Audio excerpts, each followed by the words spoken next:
நண்பர்கள் அமைவது நம் வசம்தான் உள்ளது. போலியாக பழகாமல், அதே நேரம் போலித்தனத்தை பரவாயில்லை என்று விட்டுவிடாமல் தெளிவாக இருந்தால் நட்பு நல்ல முறையில் அமையும். பொய்யான உறவு நிச்சயமாக ஒரு நாள் உடையும். உண்மையான உறவு எந்த கட்டத்திலும் உறுதியாக இருக்கும். இளமையில் ஏற்படும் நட்புதான் பலருக்கு நெடுங்காலம் நீடிக்கிறது. பள்ளியின் இறுதியிலும் கல்லூரி வருடங்களிலும் நெருங்கியவர்கள்தான் வாழ்நாள் முழுதும் நண்பர்களாக இருப்பார்கள். இது பொதுவானது. இதற்கு விதிவிலக்குகளும் உண்டு. பொதுவாக அப்படி அமைய காரணம் அந்த இளமை.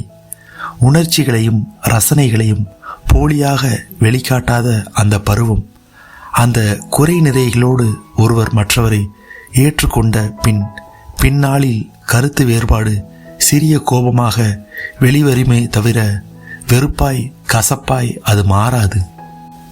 மாணவ பருவத்திற்கு பிறகும் நண்பர்கள் அமைவதுண்டு. அது பொதுவாக ஒரே துறையில் ஈடுபட்டவர்களுக்கும் அல்லது ஈடுபாடு கொண்டவர்களுக்கும் இடையே ஏற்படுவது. இளமையிலிருந்து ஏற்படும் நட்பில் உரிமைகள் அதிகம்.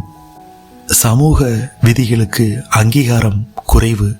ஆனால் மாணவ பருவத்தை கடந்த பின் உருவாகும் நட்பில் சமூக விதிகளின் சாதாரண மரியாதையாவது இடையில் இருக்கும். வாடா என்றாலும் வாங்க என்றாலும் அந்த நெருக்கத்தை அளவிட முடியாது.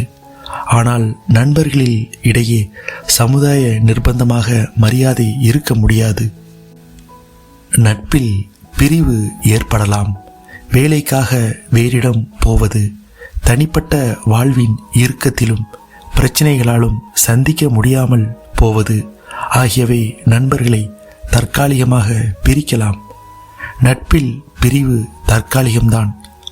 ஆழமான உண்மையான நட்பு காலம் ஏற்படுத்திய பிரிவை மீறி உள்ளே சுகமான உணர்வாக மீண்டும் சந்திக்க, சந்தோஷ நிமிடங்களை அனுபவிக்க காத்திருக்கும்.